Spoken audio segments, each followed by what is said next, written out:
Money isn't about math. Why do intelligent people go broke? Why do average earners quietly become millionaires? Why do lottery winners lose everything within a few years? Why do professionals with finance degrees panic sell at the worst time? Money mistakes aren't about intelligence, they're about behavior, and behavior is emotional. We grow up believing wealth is built on numbers, on spreadsheets, on market analysis, on high IQ. We assume that if someone understands interest rates, inflation, and stock charts, they will automatically succeed. But look around. Some of the smartest people you know struggle financially, and some people with average incomes retire comfortably. Why? Because money is not a math problem, it's a psychology problem. Two people can earn the exact same salary. One builds freedom, the other builds stress. One invests consistently, the other chases trends. One saves quietly, the other upgrades lifestyle with every raise. The income is identical, the outcome is not. The difference? Behavior under uncertainty. Money decisions are rarely made in calm environments. They're made during fear, during excitement, during comparison, during social pressure. In The Psychology of Money, Morgan Housel argues something powerful. Financial success is less about what you know and more about how you behave when things are uncertain. Because markets reward patience, but humans are wired for urgency. We want results now. We fear missing out. We panic when prices fall. We feel invincible when prices rise. Money magnifies emotion. It amplifies fear when markets drop, greed when others get rich, ego when success makes us feel superior, envy when peers earn more, overconfidence after a few lucky wins. And emotions don't operate logically, they operate instinctively. If you don't understand your emotional relationship with money, you will sabotage yourself. Not because you're unintelligent, but because you're human. This book is not about complicated formulas. It's about mastering the invisible forces driving your financial decisions. Because the real battle isn't in the market, it's inside your mind. Luck and risk control more than you think. You think success is skill, hard work, discipline, intelligence. But what if luck played a bigger role than you're willing to admit? And what if risk is quietly shaping outcomes in ways you can't see? We love clean success stories. We celebrate billionaires. We study entrepreneurs. We assume their rise was inevitable. We highlight their discipline, their vision, their genius. But what we don't see are the thousands who made similar decisions and failed. For every visible success, there are invisible failures. Same ambition, same intelligence, different timing, different conditions, different outcomes. In The Psychology of Money, Morgan Housel explains that luck and risk are two sides of the same coin. Luck is when something unexpectedly good happens. Risk is when something unexpectedly bad happens. Both are driven by forces outside your control. Timing matters. Being born in the right decade matters. Growing up in the right economy matters. Meeting the right mentor matters. Avoiding one catastrophic mistake matters. Some investors succeed because they invested during a historic bull market. Some fail because they began right before a crash. Same strategy, different environment. We prefer to believe outcomes are purely earned because it makes the world feel fair, but acknowledging luck doesn't diminish hard work. It creates humility, and humility is financial protection. When you believe you are purely skilled, you increase risk, you double down, you assume your past success guarantees future success. Overconfidence grows silently. But when you recognize randomness, you behave differently. You diversify. You build buffers. You prepare for things you cannot predict.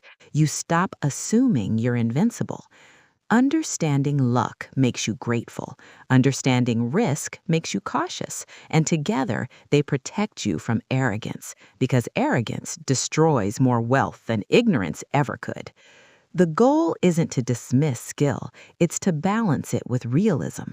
You can work hard, you can be disciplined, but you must also respect uncertainty, because in finance, survival is more important than brilliance. Wealth is what you don't see. The richest person in the room might not look rich. They might not drive the best car. They might not wear designer brands. They might not talk about money at all, because real wealth doesn't need attention. We confuse spending with wealth.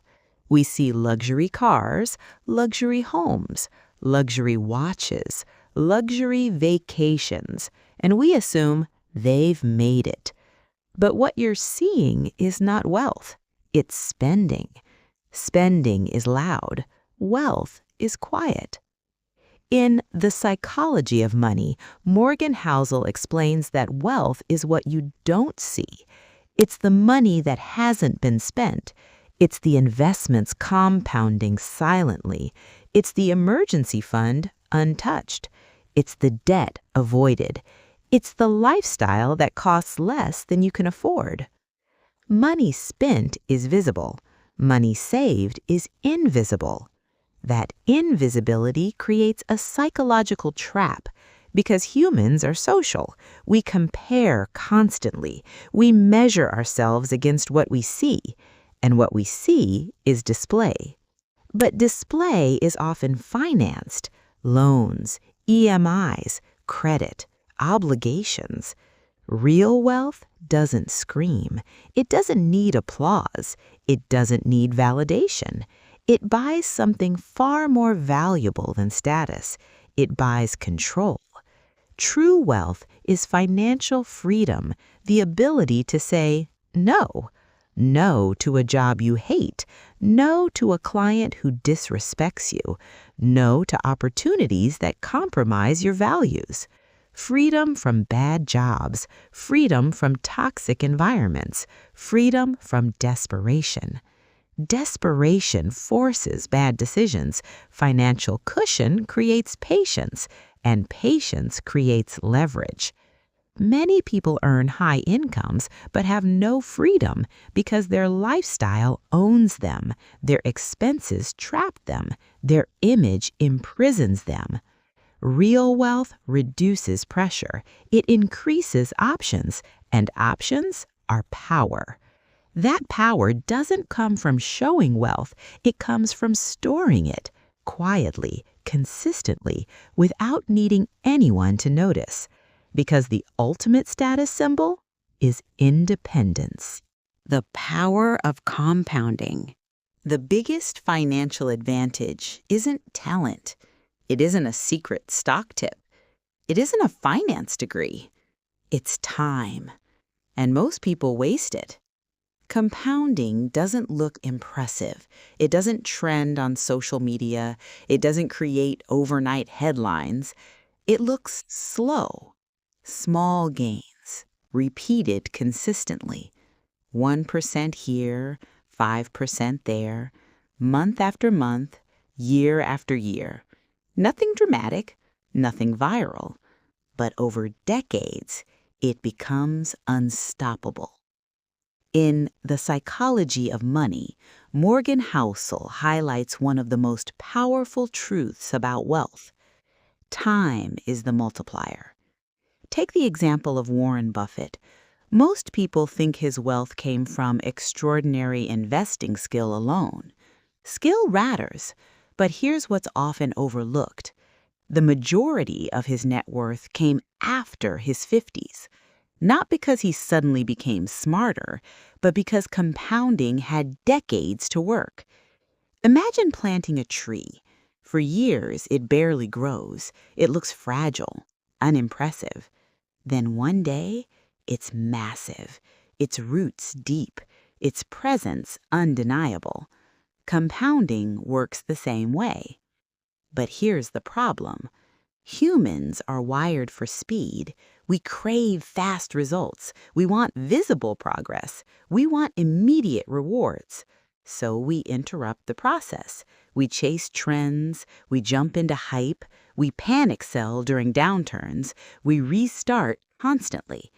Every restart resets the clock. Every emotional decision breaks the chain.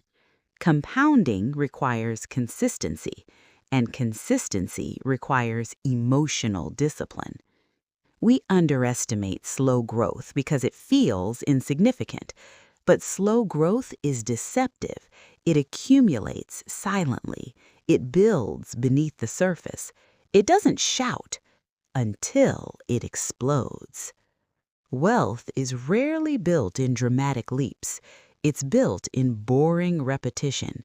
Automatic investments, reinvested dividends, years of patience, quiet discipline, almost invisible progress. Until one day, it isn't invisible anymore. And by then, it's unstoppable. Getting rich versus staying rich. Making money requires risk. Keeping money requires discipline. Those are two completely different skills, and confusing them is one of the biggest financial mistakes people make. Getting rich often requires bold moves, taking a chance on a business, investing when others are uncertain, saying yes when the outcome isn't guaranteed. Early wealth often rewards optimism, confidence, speed. But staying rich? That's a different game. In The Psychology of Money, Morgan Housel explains that survival is the foundation of long-term wealth, and survival requires restraint. Staying rich requires paranoia, assuming things can go wrong, humility, accepting that luck played a role, margin of safety, building buffers for uncertainty. Many fortunes are not lost because of ignorance, they're lost because of overconfidence. Success can be intoxicating. When things work repeatedly, you start believing, "I've figured this out. I'm different. I can't fail." That belief is dangerous because markets are unpredictable, economies shift, industries change, black swan events appear without warning. When success convinces you that you can't fail, you expose yourself, you increase leverage, you reduce caution, you ignore warning signs, and often, one mistake is enough. Getting rich is often about taking calculated risks. Staying rich is about avoiding catastrophic ones. There's a difference between growth and survival. Growth is exciting. Survival is boring. But survival is everything. If you survive downturns, if you protect capital, if you avoid ruin, time begins working for you. Compounding only works if you remain in the game. You don't need to win every year. You don't need extraordinary returns. You need durability. Because if you survive long enough, compounding turns ordinary decisions into extraordinary results. The secret isn't brilliance, it's longevity. The seduction of lifestyle inflation. Your income rises, you feel successful, you feel validated, so you upgrade, and upgrade again. And suddenly, you're earning more than ever, but somehow you feel just as trapped. Lifestyle inflation doesn't announce itself. It creeps in quietly. First, it feels deserved. You worked hard. You earned it. Why not enjoy it? A better car, a bigger home, premium subscriptions, fine dining, luxury travel. Each upgrade feels small, reasonable, normal. But here's the pattern.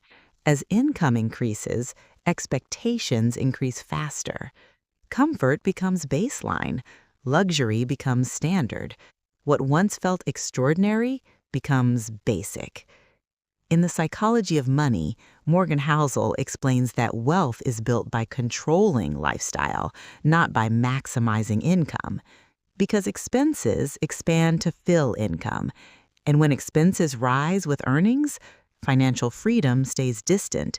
You're still dependent, still committed, still obligated, just at a higher level. The trap isn't spending. The trap is spending for validation. Many purchases are not about utility. They're about signaling. I'm successful. I belong. I've made it. But here's the uncomfortable truth. Most people aren't paying attention. They're too busy worrying about their own image. We buy things to impress people who are doing the same thing. It's a silent competition, one that never ends. The more you display, the more pressure you feel to maintain it, and maintenance creates fragility. True financial strength looks boring. It looks ordinary. It doesn't scream success. It protects optionality. Real confidence doesn't require display. It requires independence. Because the person who controls expenses controls their future, while the person who upgrades endlessly upgrades their obligations.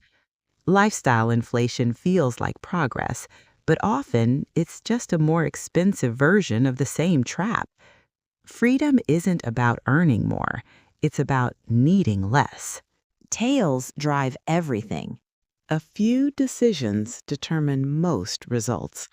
Not hundreds, not thousands, just a few.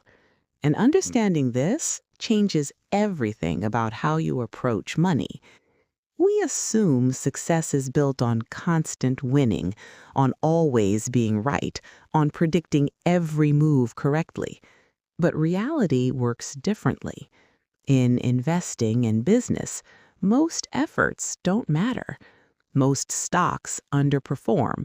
Most startups fail. Most ideas don't scale. Yet overall markets rise.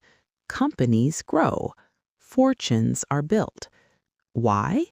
Because a small number of big wins create the majority of returns. In The Psychology of Money, Morgan Housel explains this principle clearly. Tails drive everything. In statistics, the tail refers to extreme outcomes, rare events, outliers, the few massive winners that outweigh the many small losses. One investment can change everything. One company can define an entire portfolio. One breakthrough product can carry an entire business. Consider how a handful of technology companies have driven most of the stock market's long-term growth. The majority contributed modestly. A few changed everything. This means something powerful. You don't need to be right all the time. You don't need to avoid every mistake. You don't need perfect predictions. You need durability. You need patience. You need to survive long enough for the outlier to appear. Most investors fail not because they are wrong too often, but because they quit too early. They panic after small losses. They abandon strategies before compounding works. They expect immediate proof. But big wins rarely announce themselves early. They look ordinary at first, slow, uncertain, unimpressive. Consistency beats brilliance because brilliance often burns out. Consistency stays. If you diversify wisely, if you control risk, if you stay in the game long enough, the tail event eventually works in your favor. The goal isn't to predict which decision will change everything. The goal is to position yourself so that when it happens, you're still there. Because wealth isn't built by avoiding every loss. It's built by surviving long enough to experience the rare win. And those rare wins drive everything. The importance of margin of safety. Smart people go broke.